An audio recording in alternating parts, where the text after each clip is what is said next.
Good morning, and for those of you watching on the interweb, mahalo, and to my mom, hey, what's up? And to all of you all, she's watching. There's like everybody in Puerto Rico is like all watching me right now. A lot of pressure, guys.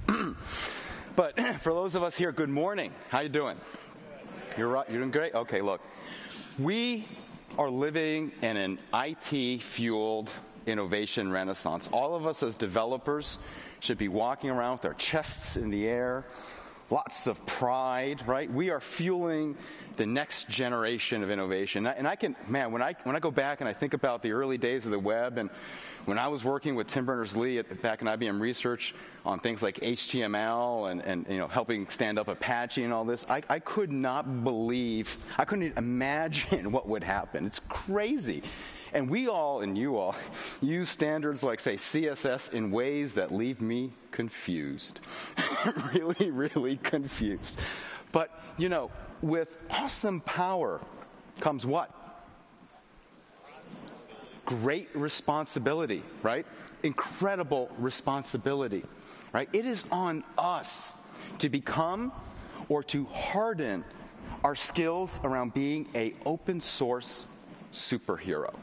Who doesn't want to be a superhero? Raise your hand. That's easy. Whoa, there's some people who don't want to be, you like villains, right? All right, well, we're the League of Justice, and you can live in the bizarro world, all right? We'll take care of you. There's 4 people in the audience who, we'll get them out back, right? We'll convert them. So there's 3 things that I like to do today to help us hone our technique. And that's focusing on code, community, and culture, okay? Code, community, and culture. Now let's start with code for a moment. If you look back, a good way to kind of project where we're headed and where we need to go is to look back. And what ended up happening was we all rallied around centers of gravity. Who would have thought that an Apache license, something that gave you freedom of action to do what you want with code for commercial purposes, for private purposes, right, would have changed the world? We helped author that. It's unbelievable, right? The Apache Foundation, Eclipse, Linux. These are the foundations that we all, now look, I'm young, I'm only 21, I'm just learning, but, the old guys in the room, they created something that we're standing on. Fast forward to today. Just look at cloud. Technologies like OpenStack. I mean, Jonathan was here yesterday. Hopefully he's still around. I don't know if he's in there somewhere. When we got together in a room to say, hey, what if we try to create something special around OpenStack? 75 people showed up at the first conference, and that included a chocolate Labrador, right? And now, we just had a conference at Vancouver, 7,000 developers. That's bananas, right? We've grown from little stardust into great centers of gravity. Cloud Foundry, a platform for the people. We all love polyglot. Everybody has their language religion. Oh, that's cool. Make it work together, right? Use Node for this, use J2EE for that, use Python for this, use Ruby for that, whatever, right? So these centers of gravity have kind of forged the future. And in fact, just yesterday I was here on the same stage with my buddies at Google announcing a new foundation, a cloud-native computing foundation. Did you all hear about that? Because that is freaking awesome. Because if you think about what OpenStack did for virtual machines, right, and opening up an ecosystem of cloud at the infrastructure, this is going to do that for containers, right? Simply amazing. And I encourage you all to kind of join. But guess what? It's not all about the big centers of gravity, because they often don't start as big centers of gravity. They start as stardust, right? Pieces of things that kind of come together, right? And it's real important for us to understand how to create these centers of gravity, how to take this innovation, this dust, and create new planets, how to terraform, right? Oh, isn't that funny? How to terraform. We want to create these planets. So how do you take your project that you're working on and create an ecosystem? Because I guarantee you, anybody who's got a piece of code in Git wants people to use it. Well, here's a couple tips.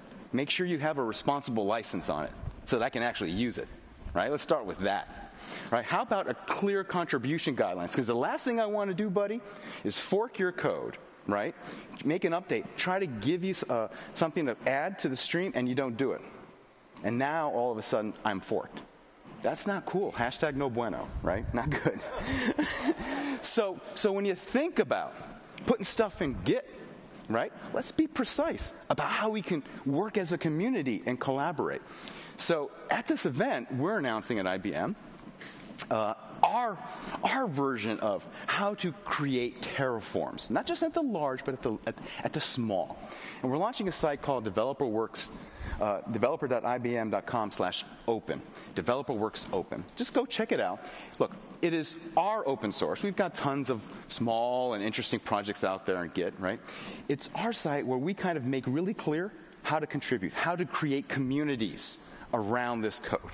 Right? For our stuff. We've got, I don't know, I think 50 or so projects. You know, the guys at IBM Research are just kind of bananas putting cool stuff out there. Some of it will become Planet, some of it won't. But you will know how to engage, and you will know you have a responsible license behind that. And I think all of us as an open source community should do the same. Okay? That's how we create big, important projects that will change the world and move us forward. Now, community. Look, it is all about open sourcing with friends, networking. I mean, we're here, we're amongst friends. I've been to OSCON many times, right? Lots of familiar faces, okay? Real nice to see you all. But it is the network of learning, right? You know, I kind of asked this question yesterday at when I was doing the launch for the Container Foundation. You know, how many people here know everything? Oh, wait, there's someone in the back. Stand up, sir. No, I want to take a picture of you. You know everything? Oh, all of a sudden he's gone. He just disappeared in his chair. Because I got a couple questions I'll ask you. All right. Even I don't know everything, if you can believe that. No, I'm just kidding. I'm just joking. It's early in the morning, guys.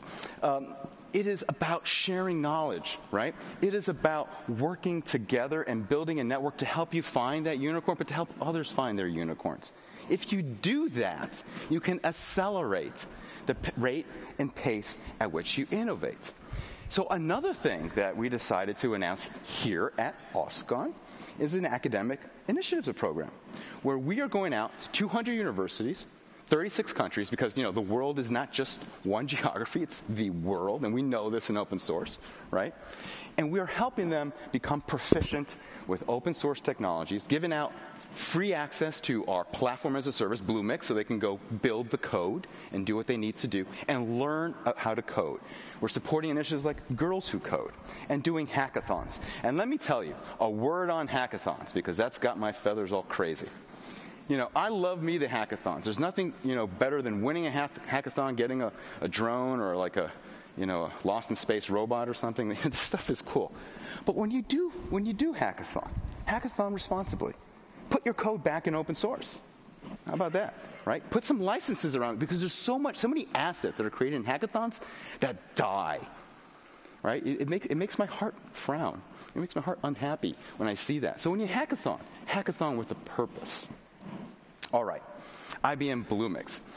Look, this is, for those of you who struggle with, trying to get your environment set up to build code, or for those of you who want to try out open source code, go get yourself an account. It's free. You can go right now, bluemix.net. Just do it, right? Build an account. Use open source. You can go from code to deploy in production in seconds across the world, right? It's built on open source technologies. It's built on Cloud Foundry. It's built on containers. It's built on OpenStack. All of your favorite runtimes are there, okay? So join the party and contribute. And we just had some of my guys out in Silicon Valley Lab put together a little service that you can use that uses the Apache Tinkerpop graph stuff, which is awesome. Anyone know about graph theory and computer science, right? We're all computer scientists, right?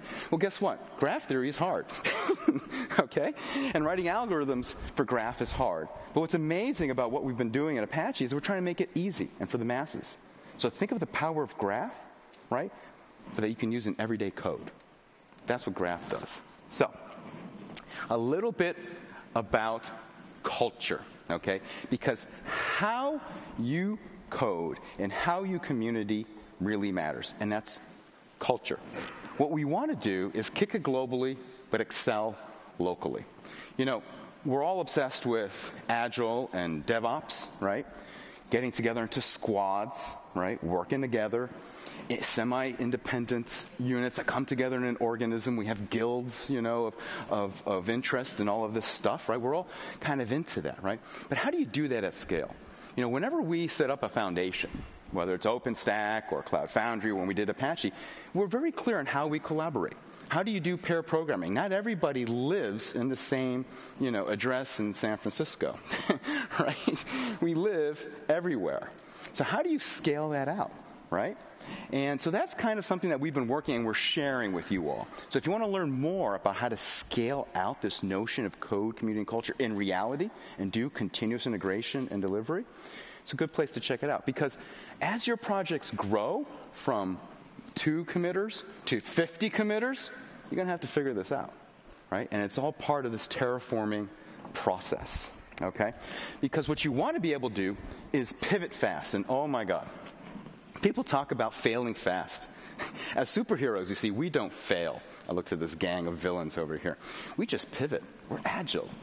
We just adapt, right? We just change. We're kind of like the Borg, we change. No, we're not like the Borg. You're like the Borg. We adapt. It's about pivoting, okay? You want to pivot fast. And if you have a culture that allows you to do that, okay, great things can happen. In fact, Monty Python is the original squad. Think about it. A group of comedians get together in a unit, bounce ideas at each other, and they understood that in order to be creative, you need a diverse group of people, a diverse group of ideas. You need humor, right? And you need to understand that there's a duality, because not all computer scientists are equal. Some of us love structure, which I kind of do, but some of us also love creativity and style, which I also kind of do. How do you marry those two things together? That's how you become an open source superhero. So, what I'd like you to do is the following. I'm usually anti-cell phone during presentations, like this person here's cell phone went off in the middle of the presentation. Very good, thank you. Made my point.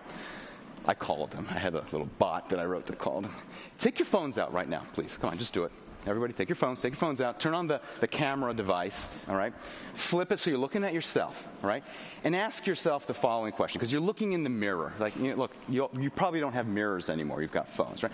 Look at yourself and say, hey, am I an open source superhero, right? And what am I doing to be an open source? And give me your badass, open source superhero look, and tweet it on the OSCON tag, all right? Because that's what we are going to become if we're not already, or that's what we're going to sharpen. And I'm going to show you a 20-second video of a company, cool company, that what I think are awesome open source superheroes, okay? How far is the moon? The moon is about 250,000 miles That's from a Earth's lot. average. What is 2 plus 2? 4. Awesome job, Grayson. What is the speed of light? The speed of light is 186,000 miles per second. Think about this. A cognitive dinosaur. Who doesn't love dinosaurs? I love dinosaurs. But this started in a hackathon with open source technology using IBM Watson on Bluemix. Okay? This is what you all can do and are doing, right? Because you know what? When it comes to open source, let's tell the world one thing, right? We're here to chew gum and to kick butt. And guess what? We're all out of gum, guys. Thank you very much and enjoy the show.